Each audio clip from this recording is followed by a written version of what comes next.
Walang ibang paraan dito. Itong ingay politika lang yan. Malalagpasan natin ito. So ako, ang aking panalangin, ang aking mungkahi, magbamanikluhod ako kung kinakailangan, no? Under one flag. One flag tayo. Mission. No, Yes, sir. go ahead. Of Nung course. first term ko, katabi ko si the late Senator Raul Roco sa kanan. Last row kami. Yes po. Veterano rin dalawa. Si Senator June Magsaysay. Okay. Sabi sa akin ni Senator Raul Roco, alam mo Greg, hindi tayo nilagay dito ng taong bayan dahil dati akong abogado, dati kang sundalo. Linagay tayo rito para bumoto. Pag yung boto mo kasama sa boto ng majority, di tuloy yung measure. Batas, amendment, repeal o bagong batas, no? Merong giginhawa, no? May magdurusa. In fact, in extreme cases, may mamamatay, may mabubuhay. At hindi natin nalalaman yan. Isipin mo yung bigat ng responsibilidad na yun. Kaya mag-aaral tayo. Hindi tayo ginawang senador para sa 6 o'clock news. Ang sustansya ng trabaho natin ay gumawa ng batas. Tama po. Pag-hearing, makinig ka. Hindi yung bonjakin mo kagad yung resource person. Hindi niya magsasalita yun, di ba? Mag-aral tayo dahil pagboto mo, majority carry dyan. At sundin natin yung rules. Di ba? Ano sabi ni Churchill? Democracy is the worst form of government. With the exception of others we have tried. Basta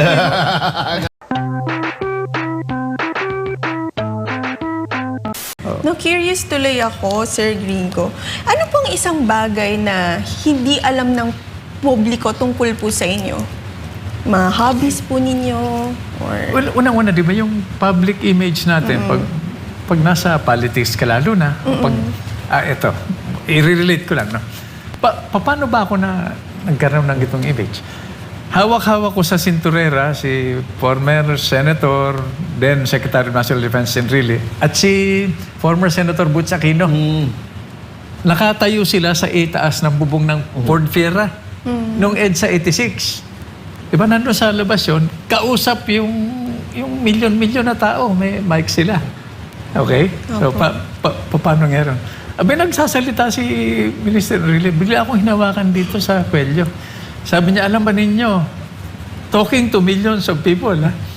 Kung sino mga batang opisyal ang sumama dito sa people power natin, bigla akong hinatak, binungad yung mukha ko dun sa Talaga?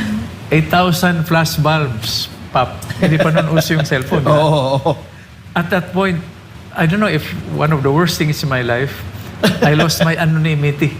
No. Hindi na ako pwede mag-mulling dahil kinabukasan, nasa front page ka na, ini-interview ka na, iniimbita ka na mag-switch. Doon nagsimula yung... yan. Hindi komportable na feeling, pero ganun talaga. Diba? Well, as they say, the rest is history. Hindi, ito pa. Pinakatakot ako noon nung tumawid kami from Procurement to Aguinaldo. Dahil ang tingin sa sundalo noon parang mga private army, ng mga nakaupong mga politiko, no? Sabi ko, ano kaya kung kuyugin kami rito nung 1 milyon na tao? Diba? Isisecure ko pa si Minister Enrile. Akalain mo, takot ako nun. Pagtawid namin, nagpalakpakan, nag-iyakan, nagyakapan. Sa loob-loob ko, kahit na anong mangyari, panalo dito ang taong bayan. Yun. Yun. Ang gandang Grabe, i-relive, no? ano? Ganda. Nung mga days na yun. Oo. Well, speaking of history, Senator, and I hope you don't mind me asking this, yung that very controversial August 1987 na adventure where ang sabi nila, yung grupo niyo daw ay kumilos para patalsikin si then President Cory Aquino. Ngunit, nakialam ang Amerika yung Phantom Jets, kung natatandaan nyo. Let's play what if again, Senator. What if hindi nakialam ang Amerika at nagtagumpay yung inyong move na yon? Anong tingin nyo ang mga susunod na nangyari? Attorney Ferdinand, napaka-importante sa akin nung katanungan ninyo. Dahil ito yung original, pagpapatuloy na original na plano namin noong 86. Pero sundalo lang kami noon. Kaya ang mga leader na tinitingala namin noon, sina former President Ramos at saka si former Minister Enrile. Okay? So sabi namin, siguro sir, after this, di ba? Dahil may depekto na yung sistema. Institutions, damage, etc., etc., na may corruption din, no? Sabi na, ba't hindi kayong imungkahin ninyo na magbuo ng National Unification Council?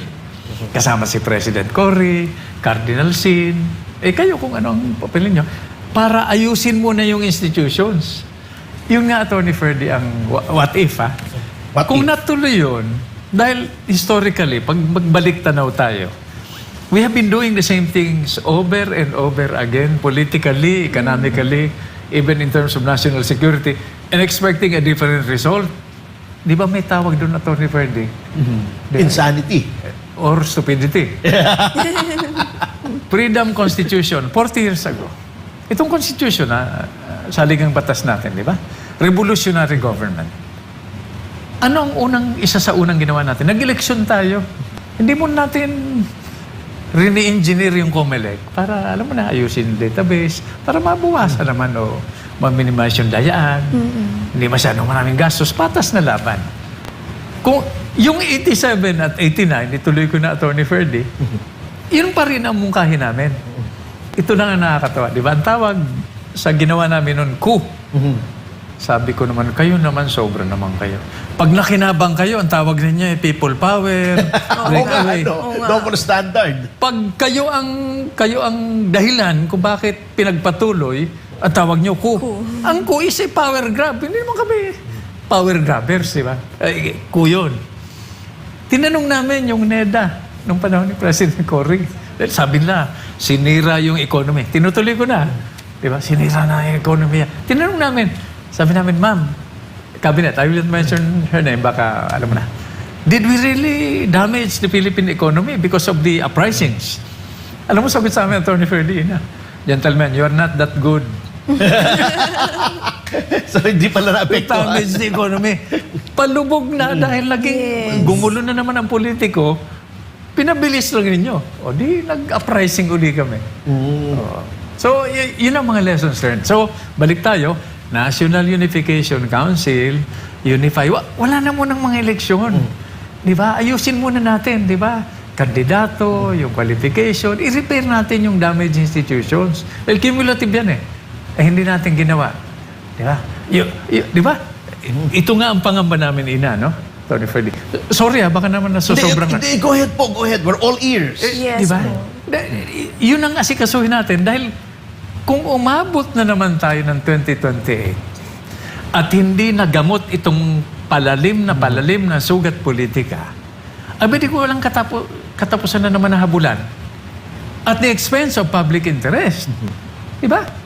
Kung sinaktan mo yung mga nasa opposition ngayon, nagtatakutan na O di pag-upo nila, sila naman, ubus na naman kayo.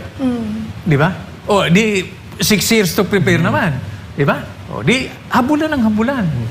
Can you imagine pag may, ano ang pillars ng national security? Yung tinuturo sa amin, political unity. Magdebate kayo. Sige, magtaasan kayo ng boses. Pero pag binag-usapan yung bansa, yung public interest, yung national security, may closer ranks kayo. Di ba? Social cohesion. Hindi tayo Ilocano, Bicolano, Bisaya, Ilonggo, Muslim. Yeah? Yes. Pilipino tayo. Di ba sa abroad? Tiga saan ka ba? Oh, I'm from the Philippines. Where in the Philippines are you from? I'm from Ilocos. I'm from Bicol. Di ba? Hindi yung Pilipino. You're a Filipino. Yeah. May kwan tayo. Anyway. Very patriotic talaga to si Sir Gringo. Kaya ako saludo po sa inyo. Makes sense, ano? Oo, tama. Hindi, ito pa. Ito okay. Go ahead, Sige po, go ahead. sir. Baka bumaba rating nyo. Hindi, sir. We are learning po. Tingnan mo yung mapa, Atty. Ferdy. Yes. Tayo may hawak ng traffic light. Lahat ng barko at aeroplano dumadaan sa teritoryo natin. Totoo yan. So yung source ng leverage natin globally is our archipelago. Tayo ang sentro. Di ba? 3 choke points. Honshu, Japan, Basi Strait between Taiwan and Northern Luzon at Palawan. 3 choke point, no? 2 hawak natin. Hindi natin sinisigil ng RFID. Oo nga. Yun din ang balakid, yung geographing yun, ang balakid, sa pagiging Pilipino natin. Di ba? archipelago, sinadya ito ng mga colonizer natin. I become very passionate about this, di ba? I-centralize mo yung political and economic power sa Imperial Manila. To manage an underpopulated archipelago of 7,491 islands. Di ba? Sinadya. Every 50 years, nagdodoble ang population natin. Totoo po. Sayang. Nanghinayang, nakakapanghinayang. Our problems are economic in nature, food, clothing, shelter, health, data. Hindi yung marites, ha? Di ba? Oh. Food, clothing, shelter, di ba? Yun ang tunay ng mga problema natin. Correct. Yun ang kailangan Grabe harapin. no, napakadami niyo pong plano para sa ating bansa. Nakikita ko talaga natin. You truly care. Ito dapat, no, Atty. Ferdy, ang national conversation. Yes. Hindi, kaya lang, bago natin masagot yun, para mag-refocus tayo, di ba? Kuwan nga, reset. Sa computer, di ba? Pag medyo polluted na yung Totoo po yun. repress mode, delete all. Correct. Di ba? Reset. Our problems are economic in nature, but the first steps must be political. Yes. Pati-pati muna tayo. Grabe yung kalaban. Speaking po of national conversation, kung bibigyan po kayo ng pagkakataon na makausap ang ating presidente na si Pangulong Marcos, ano po ang sasabihin niyo sa kanya? Nako, tumuin na. Hindi ko maisip yan, pero tinanong mo. Atty. Ferdy, ito na, conversation sa amin. Before the elections, di ba nag-propose tayo na pag-upo ng bagong presidente, yung mga buhay na presidente, di bali, kahit na may naghahang na, ipunin mo sa isang kwarto, walang camera, walang mic. Yes. Pag-usapan nila yung bansa, yung future nung pinaka-importanting yaman natin. Yung mga anak natin, our next generation of citizens and leaders. Ang tawag sa US noon, Council of State. Walang camera. Paglabas nila, joint press statement. Di ba? Nag-usap kami nung bagong upo, ito walang politika, ito ang suggestion namin na gawin niya. Walang nakinig. Isa lang na presidente. Hindi ko na rin babanggitin yung pangalan. Baka, alam mo na, baka akalain yeah. Kung ginawa nila yan before elections, ngayon baka hindi ganito ang political tension. Nakakalungkot lang. Okay, team unity. Abay, anong team unity? Anyway. Anyway, Baka napakaganda ng grasp nyo sa ating by the way, problema. Atty. Ferdy, Opo. ako, I'm speaking from the... Sundalo lang talaga ako. Hindi ako komportable sa politika na naligaw But Senator, you made a very big jump from being a soldier, naging senador kayo, you decided to run for the Senate, and in fact, kayo yung, you're the only independent candidate First after independent. martial law to have run Again, and bakit? won. Paano, susugin na naman natin. Paano ako napadpad sa politika? After 86, 87, 89, di ba? Ilang uprisings, di ba? So, nag-offer si President Ramos. Pinahanap ako kay, naalala niyo si Chairperson Heidi Yorak ng National Unification Yes, Committee. yung Okay. magulo buhok, ano? Ayun. Pero paesti. Yung tradisyon ninyo, hinanap ako. So nagkita kami sa safe house. Fugitive ako nun eh.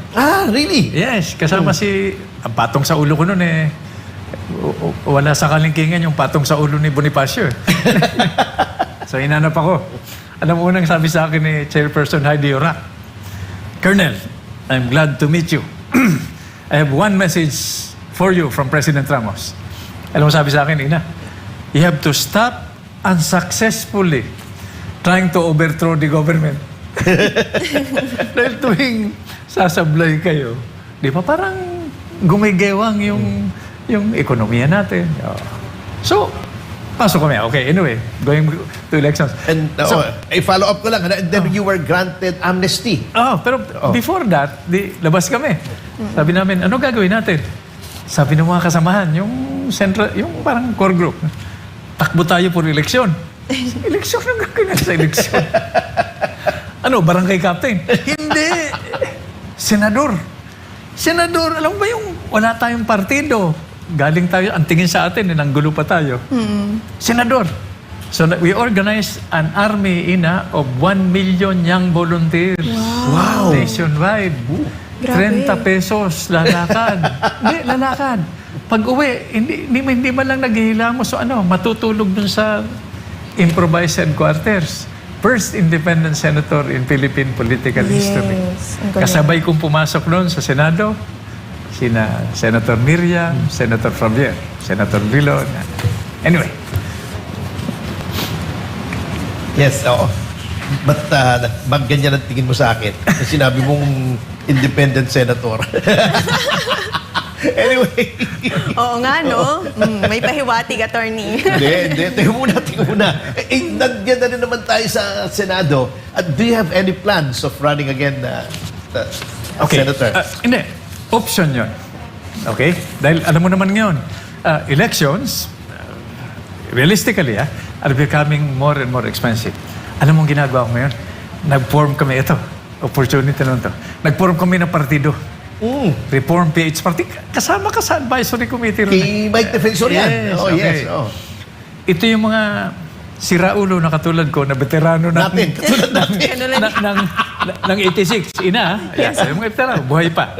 Yung mga humiwalay sa original na Magdalo. Okay? Na group. So, veterano to ng, di ba, yung humiwalay. We reached out to the Revolutionary Left, yung Alex Bongcayao Brigade. Yun.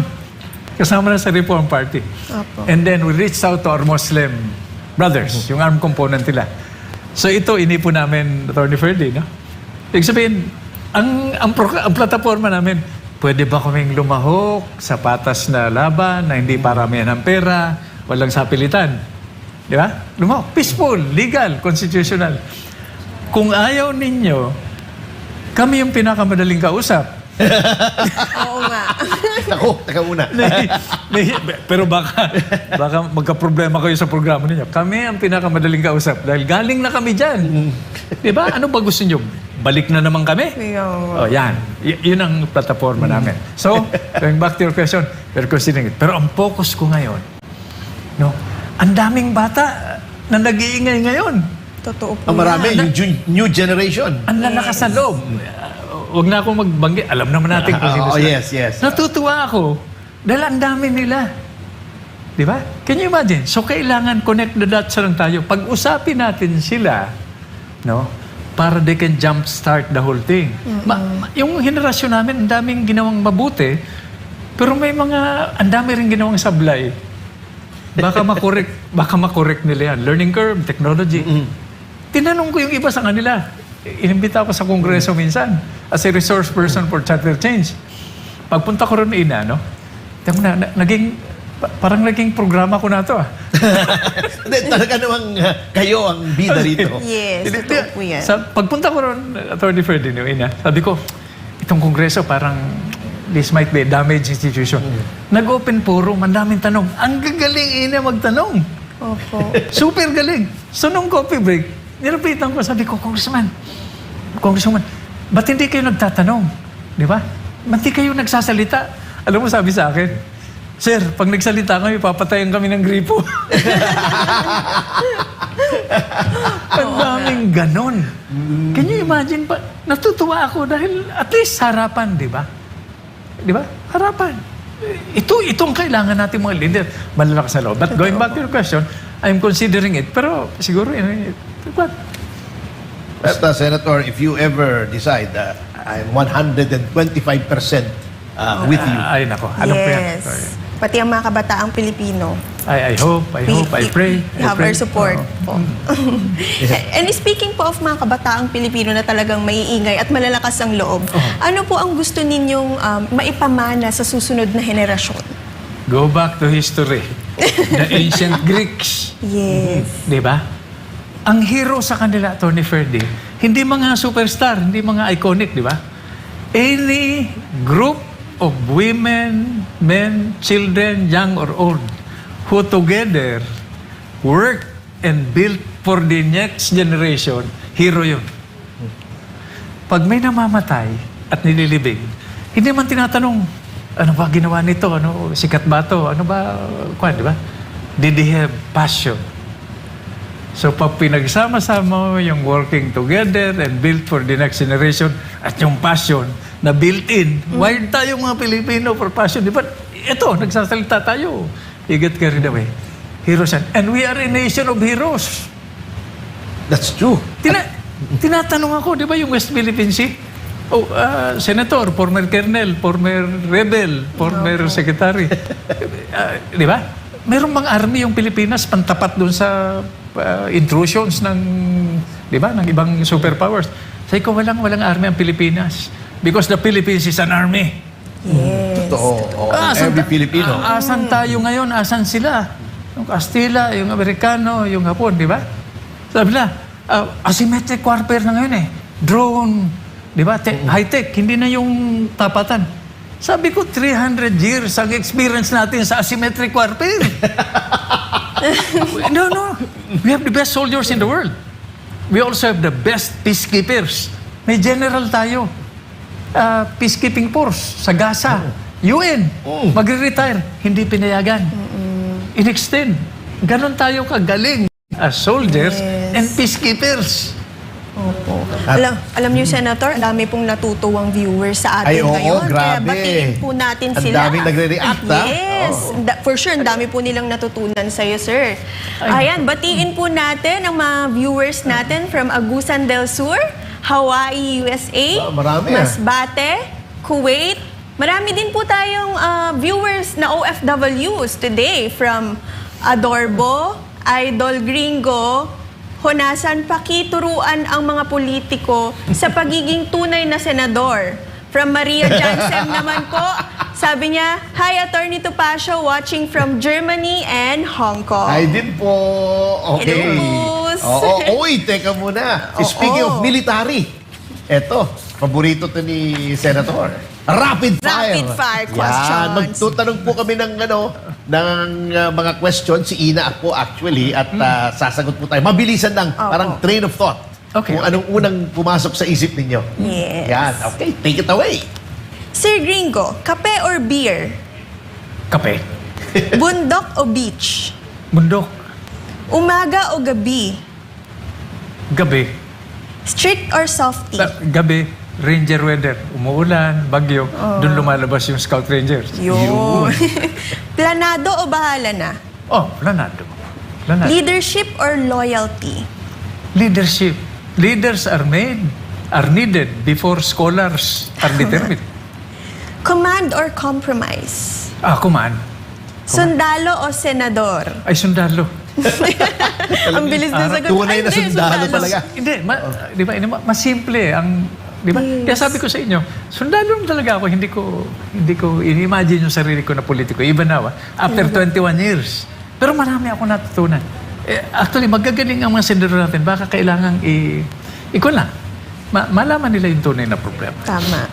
Ano ang pinakamalaking pet peeve po ninyo? Yung kwan, yung plastic. Aray, may umaray sa Senado. Hindi, di ba, di ba, Attorney Ferdy, integrity. Yes. Yung iniisip mo, yung sinasabi mo, at yung ginagawa mo, magkatugma. Tama po yun. Pag may iniisip ka, iba yung sasabihin mo, lalong iba yung gagawin mo. Abay, may tawag doon, di ba? Parang may kilala akong ganyan senadora. Sino po yan? Wag na natin banggitin. Okay. Sino ang mas matigas ang ulo? Kayo o ang asawa ninyo? Ay, naku, malayo ako. World class. Hindi, not only in my case, ha? Tanong kay Tony Ferdy. Patigasan ng ulo. Di ba? Uy. Matriarchal ang kultura natin. Di ba? Yes po, tama po yan. Mas strong. Hindi. Anyway, look at it, ha? Inaano ko lang. Kino-context ko yung sagot ko, no? May tatalo ba sa sakit ng childbirth, yung natural? Huwag yung cesarean, huwag yung anesthesia. Sabi sa akin, di ba, mga babae, nanay ko. Sabi ko, subukan mo mga anak ng natural. Tingnan mo kung kaya mo yung sakit. Walang sinabi yung matama ko ng bala. Ano ang pagkain na hindi nyo kayang tanggihan? Hindi, pag sundalo ka, di ba? Nutrition yan eh. It keeps you going.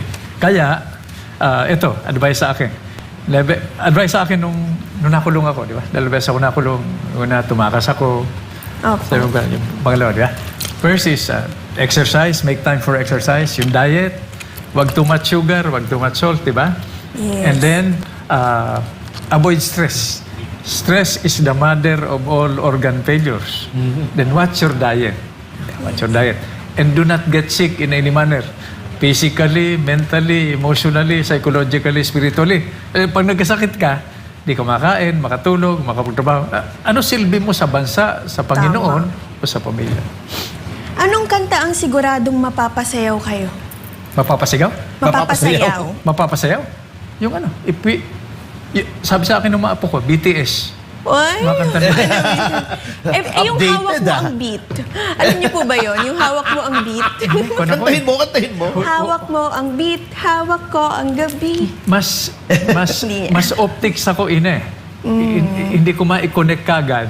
Hindi katulad ninyo yung, di ba, yung lyrics, yung beat, at yung vocals, di ba? Opo. Ako, yung galaw, i-relate ko sa lyrics, di ba? Tapos titingnan ko yung, alam mo na, yung, Yes, yung, sir. yung music. Oh. Naku, yan si attorney dancer yan eh. Humahawak po ang beat yan eh. Pero ang kanta na prescribe sa akin ng mga sundalo ka is the best thing that ever happened to me. Wow. Ano lyrics no, di ba? I've had my share of life's ups and downs, but fate's been kind, the downs have been few. Naks. I guess you could say I've been lucky. But I guess you could say it's all because of you. If anyone ever write My life story. my life story, for whatever reason, there might be. you'll be there. Within each The line people, of fame my and glory. family, my friends will be there. within Beautiful the line song. of Sir, kung bibigyan kayo ng isang buong araw na walang trabaho at walang responsibilidad, paano nyo ito gugulgulin? Kung bibigyan ako ng isang araw, walang trabaho, walang gagawin, sa Loyola Memorial Park na lang ako. I cannot stop. Hindi, sa akin, wala sa vocabulary ko. My friends, my family, my loved ones know this na. Hindi ako pwedeng stop. Kailangan gumagalaw. Yes. Talagang workaholic, ano? Sir, isang salita para ilarawan ang gringo honasan ngayon. Pagtutulungan. Oh. Okay, thank you. Pero, alam mo, may tanong ako, ano? Kasi sabi ang bilis siya sumagot kanina. Yun nga eh. Ni Sir Gringo na, sundalo o senador? Senador. Sundalo. Pero, of course, we cannot deny that you were in the Senate for a long time. 20 So, years. biro mo, that's a lifetime. Ano? Ito ang tanong ko sa inyo, Senator, ano? Sa lahat ng batas na naipasa nyo, can you give us one that you are most proud of? Clean Air Act. Yun. Sabi nila, Clean Air Act. Ano ba naman yan? Clean Air. Hindi mo hawakan. Ano ba? Clean Air. Di ba? Sabi ko, maniwala kayo. At ngayon, napapatutuhan na. Clean Air, no? Katulad ng clean water, katulad ng solid waste management, is not an environmental issue. It's a public health issue.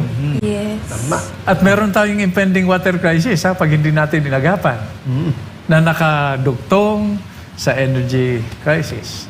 Pero ito, Attorney Ferdy, no? with your permission. No, Yes, yeah, sir. go ahead. Of Nung course. first term ko, katabi ko si the late Senator Raul Roco sa kanan. Last row kami. Yes po. Veterano rin dalawa. Si Senator June Magsaysay. Okay. Sabi sa akin ni Senator Raul Roco, alam mo Greg, hindi tayo nilagay dito ng taong bayan dahil dati akong abogado, dati kang sundalo. Linagay tayo rito para bumoto. Pag yung boto mo kasama sa boto ng majority, di tuloy yung measure. Batas, amendment, repeal o bagong batas, no? Merong giginhawa, no? May magdurusa. In fact, in extreme cases, may mamamatay, may mabubuhay. At hindi natin nalalaman yan. Isipin mo yung bigat ng responsibilidad na yun. Kaya mag-aaral tayo. Hindi tayo ginawang senador para sa 6 o'clock news. Ang sustansya ng trabaho natin ay gumawa ng batas. Tama po. Pag-hearing, makinig ka. Hindi yung boljakin mo kagad yung resource person. Hindi niya magsasalita yun, di ba? Mag-aral tayo dahil pagboto mo, majority carried yun. At sundin natin yung rules. Di ba? Ano sabi ni Churchill? Democracy is the worst form of government with the exception of others we have tried. Basta Ang ganda, ano? Basta- Anyway, speak of democracy, ang mga taong bayan po ay Oo nagkokomento, Ina. Kaya nga. Ito, from Maverick Beliso. My nephew was named after Senator Honasan. Wow! Galing naman. Gringo rin. Gringo rin, siguro. From Corazon Ostero, watching from Hong Kong. Binoto ka po namin, Senator Gringo. Wow. From One Love, Senator Honasan, paano kaya mawawala ang salot sa Pinas? Watching from Japan. Napaka-komplikadong question. Ina, tularan natin yung Japanese. Di ba? Yung kultura nila. Yes po. Pag napahiya ka di ba? Damay-damay lahat. Magkaisa tayo. Tama po yan. Magkaisa, yung unity. Mawala yung... Ayan.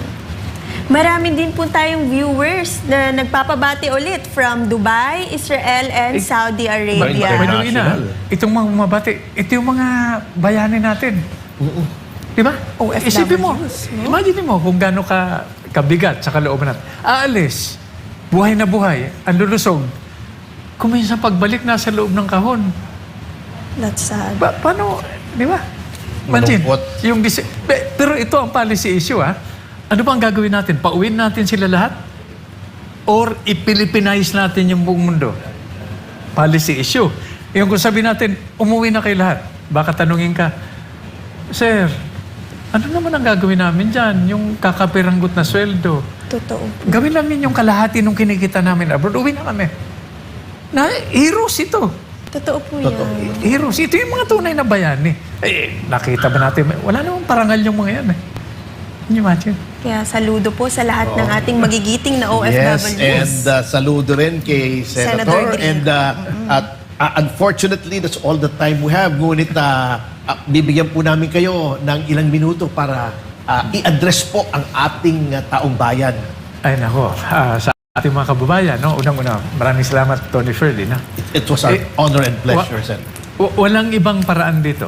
Itong ingay politika lang yan. Malalagpasan natin. So ako, ang aking panalangin, ang aking mungkahi, magmamanikluhod ako kung kinakailangan, no? Under one flag. One flag tayo. One nation. One united people. Together. Magkakasama. No choice tayo rito. Together. Together, ha? Together. Mangarap tayo. Ano sa mangarap, di ba? Huwag naman yung puro pangarap lang, di ba? Tama. Magdasal naman tayo. Sabi ng Panginoon, daydream kayo ng daydream. Di naman kayo na... Pero baka magreklamo pa rin yung Panginoon. Nangangarap kayo, dasal kayo ng dasal. Di naman kayo nagsisiko. So, together, one people, under one flag, one united people, di ba? Dream hard, pray hard, and work hard. For whom? For our most precious next generation of citizens and leaders. Yun.